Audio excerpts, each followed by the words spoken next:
Amén. Muchas personas preguntan qué es la llenura del Espíritu Santo. Muchas personas también preguntan qué es la guía del Espíritu Santo. Y muchas personas preguntan qué es la obra del Espíritu Santo. Y tal vez cuando uno empieza a dar una respuesta bíblica, aún para el creyente o el nuevo creyente, es como complicado entender qué es la obra, qué es la llenura y qué es la guía del Espíritu Santo. Entonces, en ese momento es donde nosotros tenemos que empezar a mirar el lado opuesto a eso. Si nosotros creemos en la guía, en la llenura y el Espíritu Santo, y de repente es difícil poder explicarlo con palabras, o bíblicamente, o hacer que las personas puedan entender, o el Señor pueda abrir su corazón, miramos el lado opuesto a eso y preguntamos, ¿cómo obra la fuerza de las tinieblas en este mundo? ¿Por qué cuando una persona va al chamán, o cuando una persona va a hacerse un ritual de sanidad a algún lago o a la montaña, por qué esa persona aparentemente parece que hay espíritus que sanan esa enfermedad, o hay espíritus que empiezan a hablar sobre el futuro, o hay espíritus que empiezan a hablar sobre el pasado? O cuando se lee el tarot, ¿verdad? Entonces, eso nos muestra de que existe un mundo espiritual realmente. Y si esas personas que hacen rituales, que leen el tarot, o que van a hacer sanidad a las montañas, o a los chamanes, trabajan bajo una corriente espiritual que es la fuerza de las tinieblas, si esos espíritus pueden obrar de esa manera, temporalmente, entonces, ¿cuánto más nosotros debemos creer en el Espíritu de Dios, en el Espíritu Santo de Dios, en el poder del Espíritu Santo, en la guía del Espíritu Santo, en la plenitud del Espíritu Santo que obró como fuego y como viento en el libro de los Hechos para que el Evangelio se expanda? Entonces, no es tanto que tenemos que sentir cosas o tenemos que ver cosas en la llenura, en la plenitud, en la guía del Espíritu Santo, sino más bien es esa seguridad de saber que Dios está con nosotros las 24 horas porque tenemos el Espíritu de Dios. Entonces, cuando una persona ora en el nombre de Jesucristo, las obras se van a levantar por sí solas. El Evangelio que está en nosotros va a dar evidencia por sí solo, porque es el Espíritu Santo quien obra en nosotros. Y un remanente que tiene una característica especial en la Biblia, que aparece en Génesis, nos enseña cómo el Espíritu de Dios permanece con nosotros las 24 horas, no importa cuáles sean nuestras circunstancias, no importa en qué momento nos encontremos, o no importa si es que aún no sabemos hacia dónde vamos. Ese remanente se llama José, el remanente José. La vida de José, si uno la mira secularmente, es una vida aparentemente muy triste, muy dolorosa. Cuando uno lee el libro de Génesis, se da cuenta de que cuando uno lee a José, es una historia muy, muy, muy triste. Porque al principio José vive en medio de la soledad. Desde muy pequeño José vive en medio de la soledad. José experimenta la soledad. ¿De qué manera? Lo primero que le pasa a José es que muere su madre.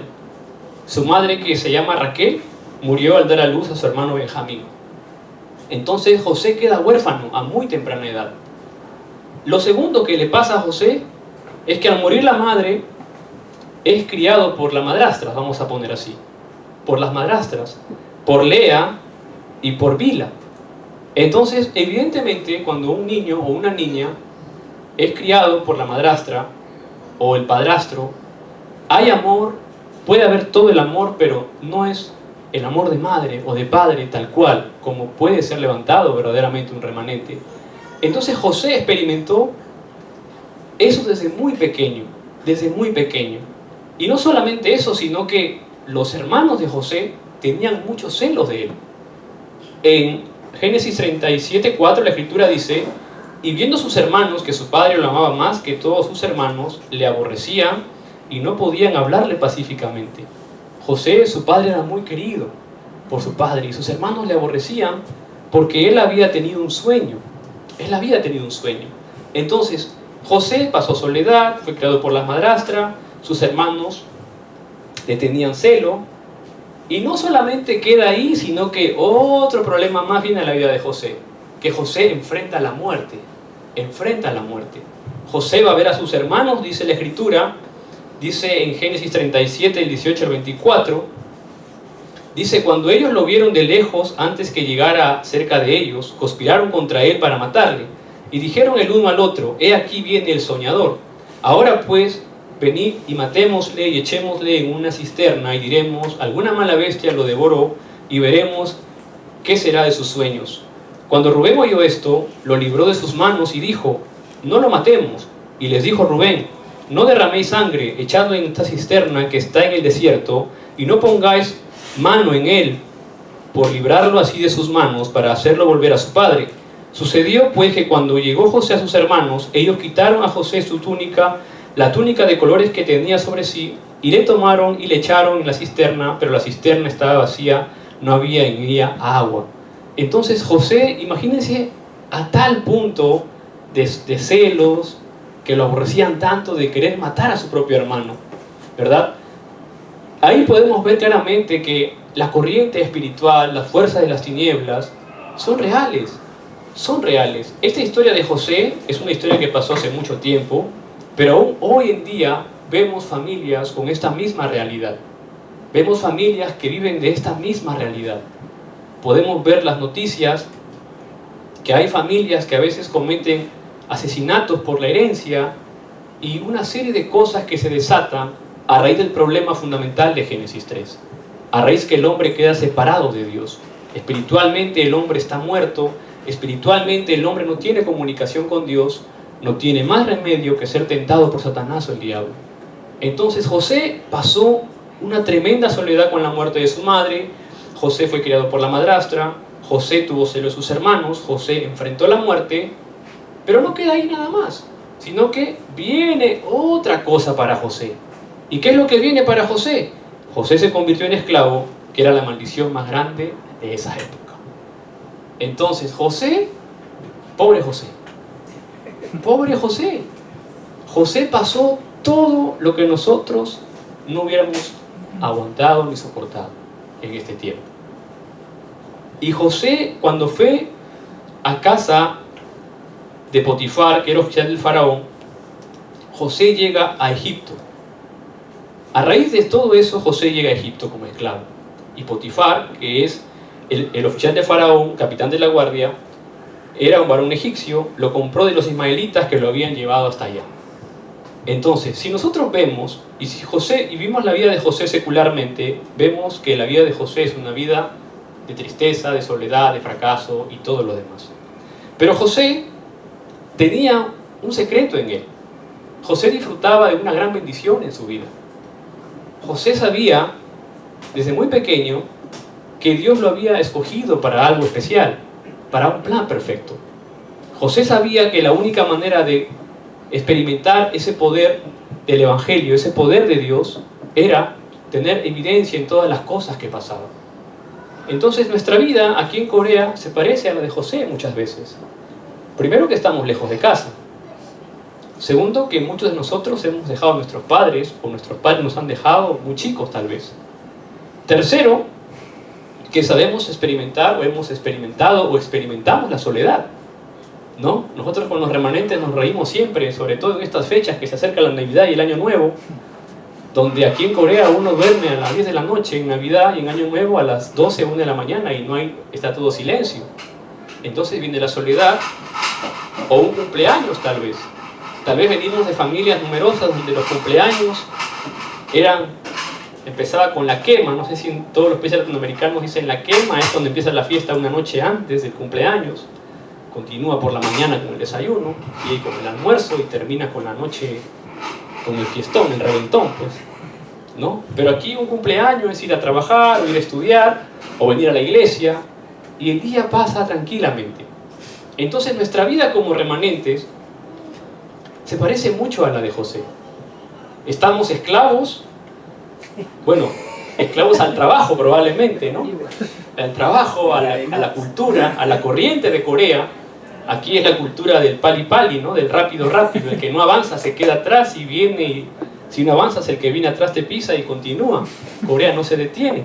Entonces nuestra vida prácticamente tiene una similitud en el aspecto espiritual, aunque no a esa magnitud de José, tal vez, o no lo sé, de repente hay casos aquí que sí, en algunos aspectos, pero hay un misterio que nos sostiene a nosotros, que es el Evangelio, que es el poder de Jesucristo. Entonces José desde el principio, él conoció y descubrió su visión durante la oración. El mejor tiempo que José tenía era la oración. Póngase a pensar, José no tenía en estos estados alguien que lo visite, alguien que le dé la palabra, alguien que lo aliente, alguien que lo llame. Él sabía que con el único que podía hablar y comunicarse era con el Dios, con Jehová, Dios, Señor. Era con el único con el que él podía hablar en donde estaba. Aún siendo esclavo, aún estando prisionero, aún enfrentando la persecución de sus hermanos. Él sabía que lo único que tenía era postrarse delante de Dios de los cielos y conversar con Él y decirle: Señor, yo me sujeto a tu promesa, de la simiente santa aplastará por completo la cabeza de la serpiente. Génesis 3:15. En ese momento José experimentaba todo el tiempo que el Espíritu del Señor estaba con él. Probablemente como nosotros y como muchos remanentes experimentamos muchas veces.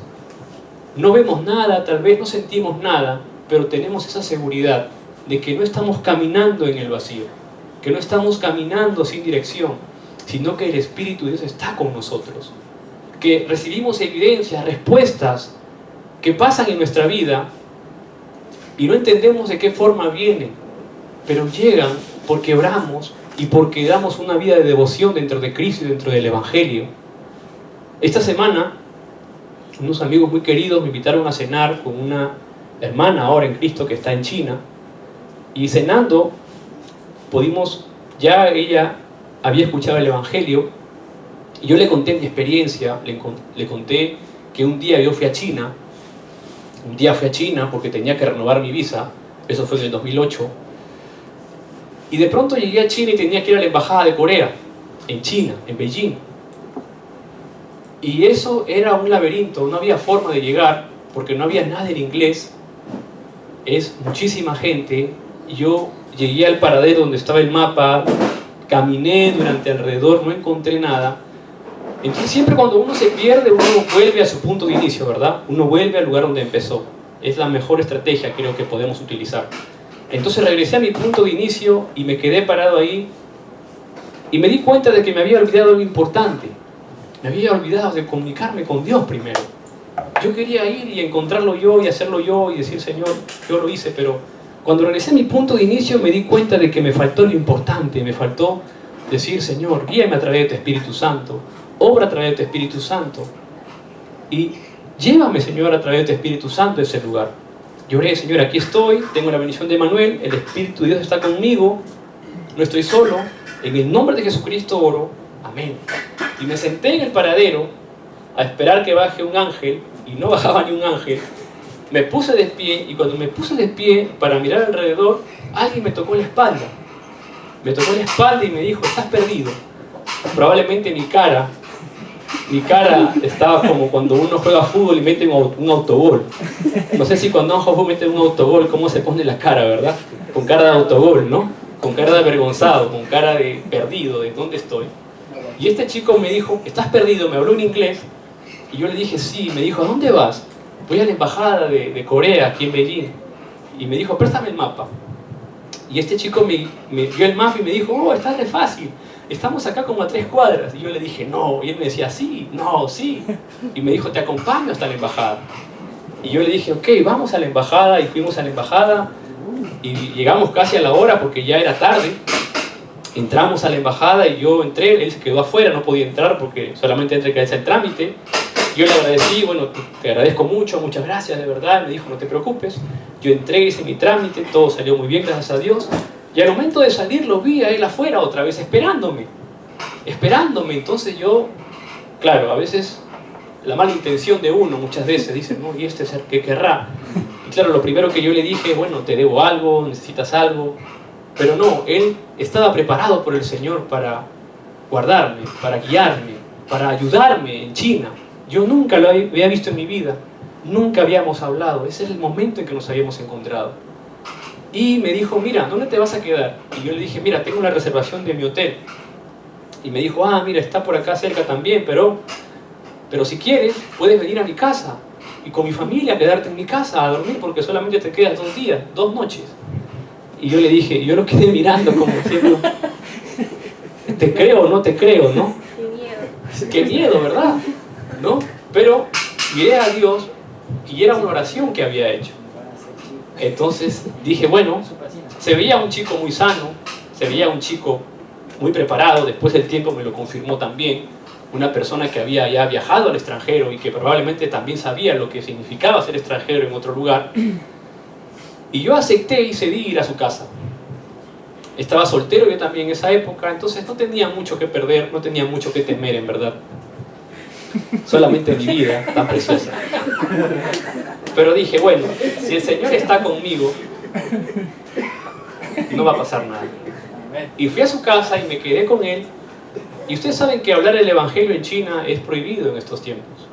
Estoy hablando del año 2008, era aún mucho más fuerte en esa época. Yo recuerdo caminar con él y empezar a hablarle de Dios, de Jesucristo, y él decirme, mira, espérate que lleguemos a casa.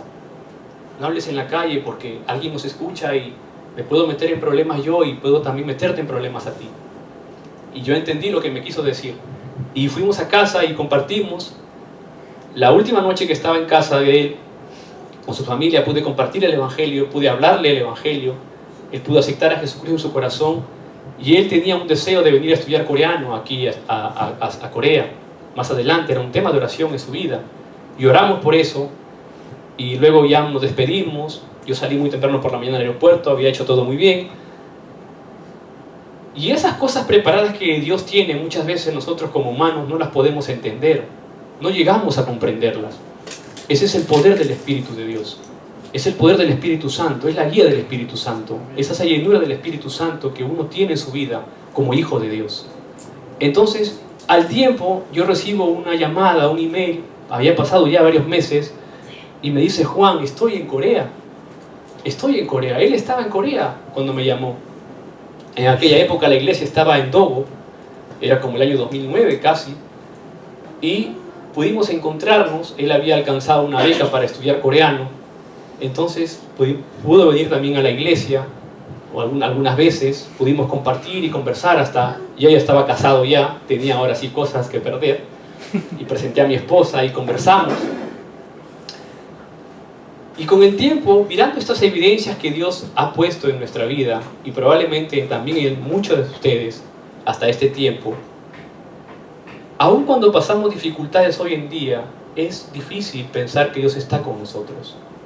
Porque lo primero que sale es nuestro gran humanismo, lo primero que sale es nuestro gran conocimiento, lo primero que sale es nuestra naturaleza de viejo hombre que grabamos en Génesis 3 incorrectamente, y queremos nosotros hacer las cosas y no dejamos que Dios empiece a actuar de acuerdo a su plan y a su voluntad, como lo hizo ya en diferentes aspectos y diferentes épocas de nuestra vida.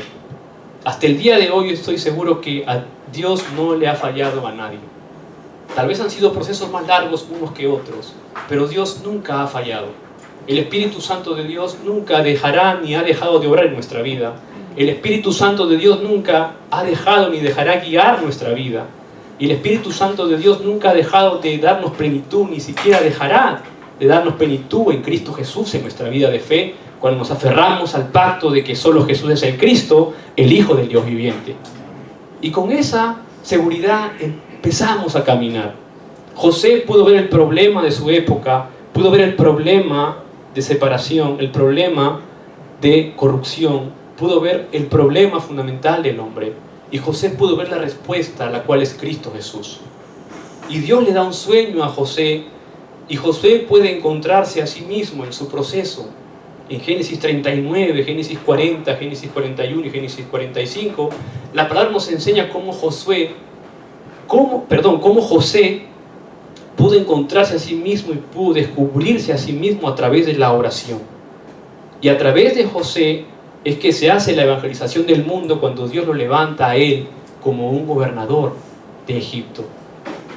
La bendición de José no empieza en Génesis 45, cuando él es levantado, no empieza en Génesis 37 con el sueño que él tiene. En Génesis 37 del 5 al 11 dice la Escritura: Y soñó José un sueño y lo contó a sus hermanos, y ellos llegaron a aborrecerle más todavía. Y él les dijo: oíd ahora este sueño que he soñado.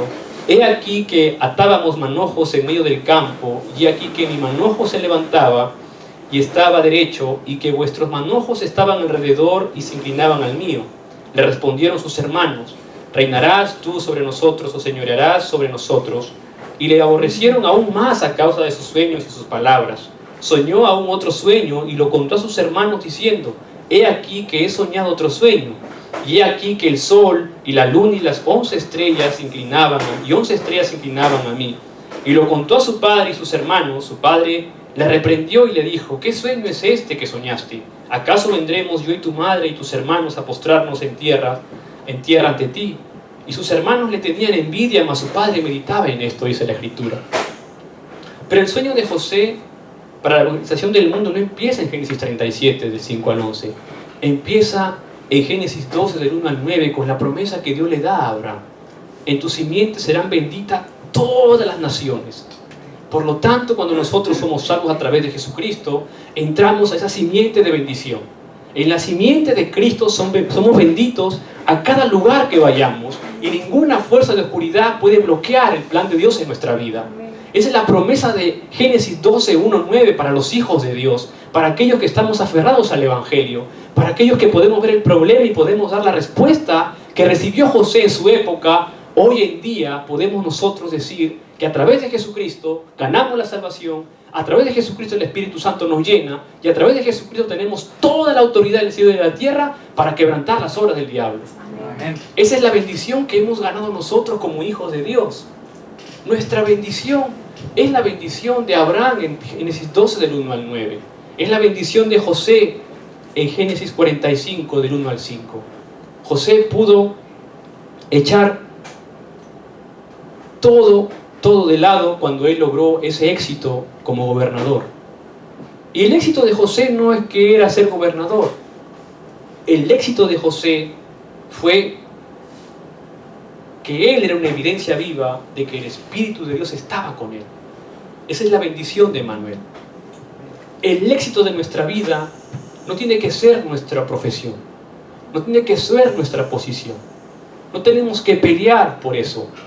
El éxito de nuestra vida tiene que ser que nuestra vida pueda mostrar que Jehová, Dios, que Cristo y el Espíritu Santo están en nosotros.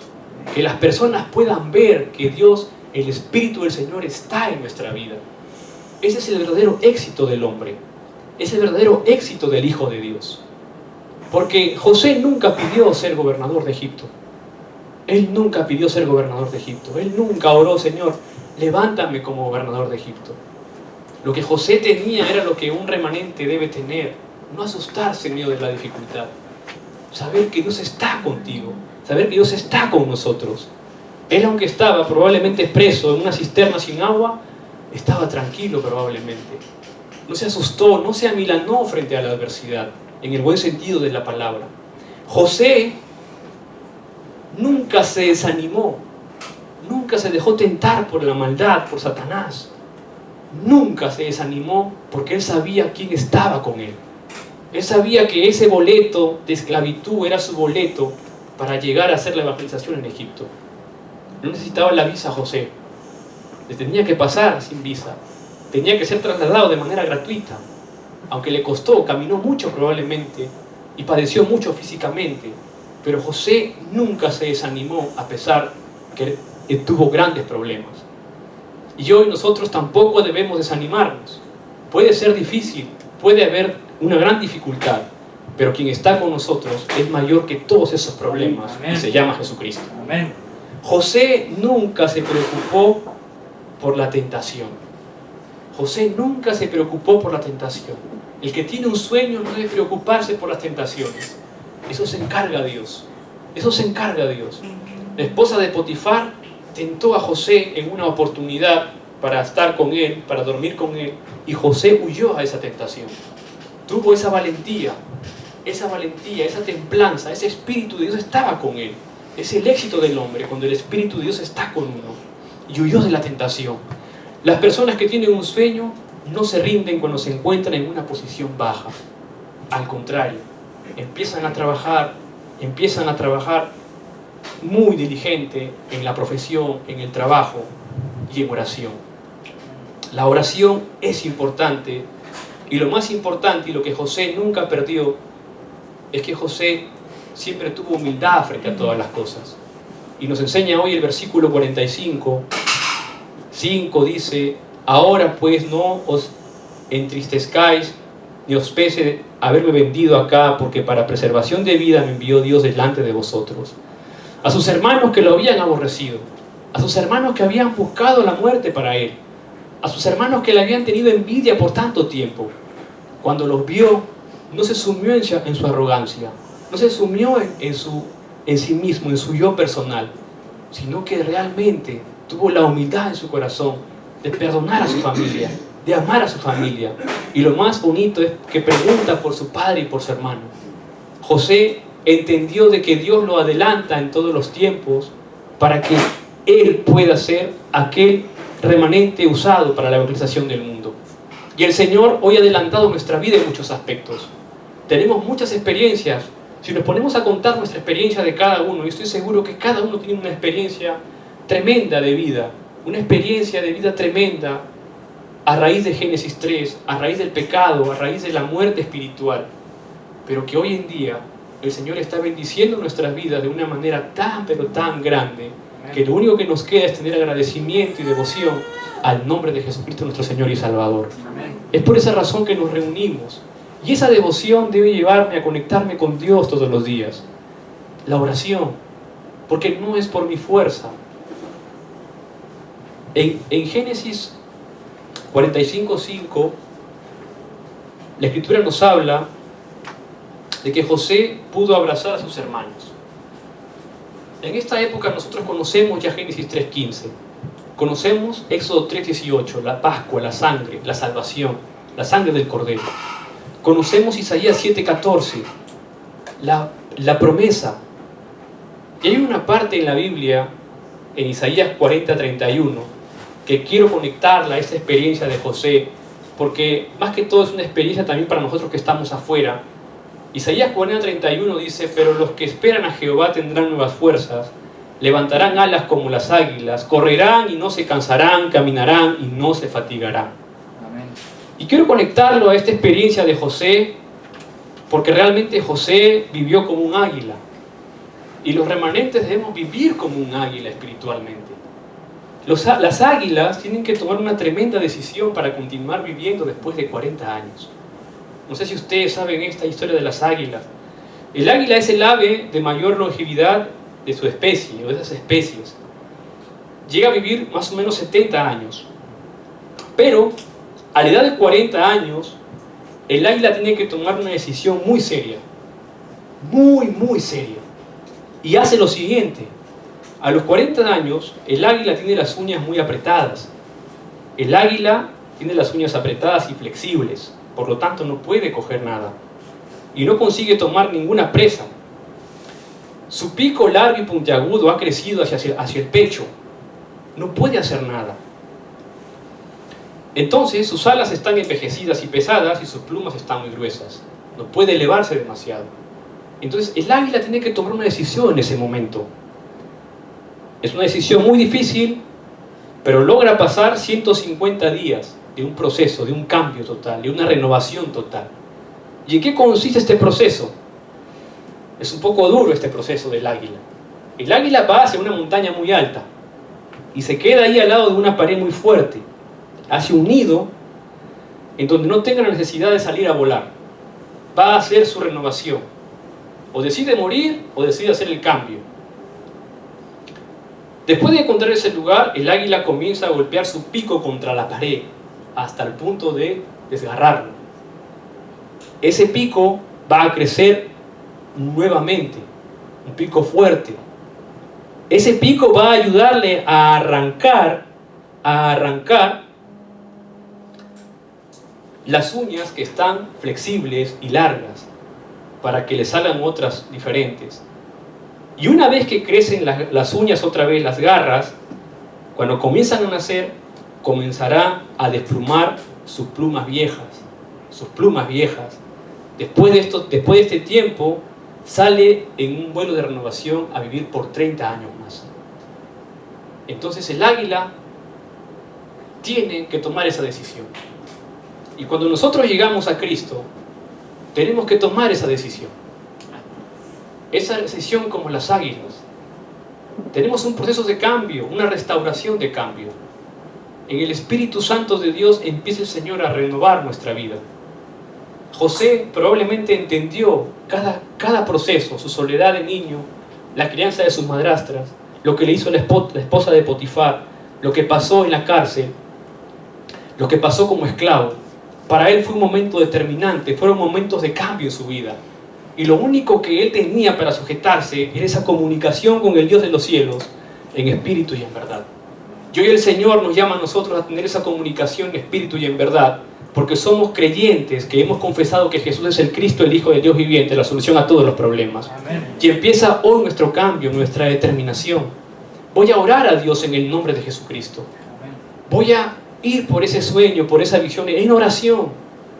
Voy a tener el perdón y voy a saber perdonar también a aquellas personas que me hicieron daño en algún momento. Voy a poder comprender a mis padres si me dejaron en la soledad en un momento determinado. Voy a poder comprender a aquella persona y a perdonar a aquella persona que hizo algo o habló algo de mí para que el plan de Dios, para que la fuerza de las tinieblas me engañen y el plan de Dios no siga cumpliéndose en mi vida. Entonces, hoy es el tiempo de tomar esa determinación. Es el tiempo de recibir la sanidad. ¿Por qué? Porque los hijos de Dios tenemos una tarea muy bonita, pero también de una gran fuerza espiritual, que es mantener el Evangelio vivo en este tiempo, que es poder compartir de Cristo y ser aquellos personajes, aquellos hijos de Dios que podamos preparar en oración un mundo espiritual para que ninguna fuerza de las tinieblas pueda arremeter contra nuestra vida, ni nuestros hijos, ni nuestra familia, ni nuestra futura generación. Así como Dios levantó a José y a Moisés para conquistar Egipto, así como Dios levantó a Samuel y a David para conquistar Filistea, así como Dios levantó a Elías y a Eliseo para conquistar Aram, y así como Dios preparó a la iglesia primitiva para conquistar Roma, el Señor, y creámoslo, de verdad, yo lo creo, amén. Dios está preparando a los remanentes y a nosotros para conquistar nuestros países con el Evangelio en el nombre de Jesucristo. Amén. Y lo creemos. Amén. Y con eso salimos a trabajar esta semana, a estudiar esta semana. Mirando la vida de José. José experimentó el poder del Evangelio. José dio la respuesta, la simiente santa, Cristo Jesús. José supo cambiar y supo mirar lo que antes no sabía ver. José supo cambiar a las personas de su entorno a través del Espíritu de Dios. Cambió a Faraón. Faraón lo veía y decía, este hombre tiene el Espíritu de Jehová, ¿dónde encontraremos otro como él? Que sea el gobernador. Potifar lo vio y dijo, este hombre tiene el Espíritu de Jehová. Que en nuestros trabajos, en nuestras universidades y en nuestras casas podamos resplandecer esa luz como la sal y la luz del mundo. Amén. Que las personas puedan ver que tenemos el Espíritu de Dios con nosotros. Y con esta fuerza espiritual que ganamos, Dios puede cambiar nuestras naciones a través de los creyentes. Así que llevemos esta resolución a casa el día de hoy. Y cuando venga una dificultad en esta semana, o alguien nos haga renegar, o pase algo en la casa, pues recordemos a José. José tuvo soledad, José perdió a su madre, José fue criado por su madrastra, José fue vendido por sus hermanos, José fue esclavo, José pasó lo peor, pero Dios vio su corazón porque él conocía el pacto, se aferró al pacto y un día Dios lo usó como un servidor público para hacer la evangelización del mundo. De esta manera, lo que haya pasado en nuestra vida, Señor, tú estás conmigo en el nombre de Jesucristo. Tú eres mi Cristo, mi Señor, mi único sacerdote, mi único profeta y rey. El Espíritu Santo está en mi 1 Corintios 3:16. Señor, por esa razón yo me postro ante ti. Me postro no con mi posición, no como lo que soy, sino en espíritu como un hijo tuyo. Abre las puertas, bendice y quebranto todas las tinieblas en mi familia, en mi vida, en mis países y en todos los países hispanohablantes en el nombre de Jesucristo. Amén. Y levanta la iglesia, levanta para que sigamos compartiendo el Evangelio y Cristo continúe llegando a más jóvenes, a más naciones. Así que esta semana recordemos eso. Y José conoció Génesis 3:15, la simiente de la mujer. Y eso fue suficiente para limpiar su corazón, para tomar una determinación como las águilas, renovarse, restaurarse y seguir descubriendo ese maravilloso plan que tiene Dios en nuestra vida. Amén. Oremos. Padre Dios, te damos las gracias, Señor, por tu gracia. Gracias por darnos la bendición de Emanuel. En el nombre de Jesucristo, Señor, oramos para poder esta semana experimentar y confirmar tu palabra. Señor, que recordemos el mensaje de hoy, la gracia que recibimos, y que sigamos descubriendo tu plan perfecto, Señor, a través de la palabra, la oración que nos enseña hoy el mensaje del púlpito. Gracias, Padre, por tu gracia. En el nombre de Jesucristo oramos. Amén.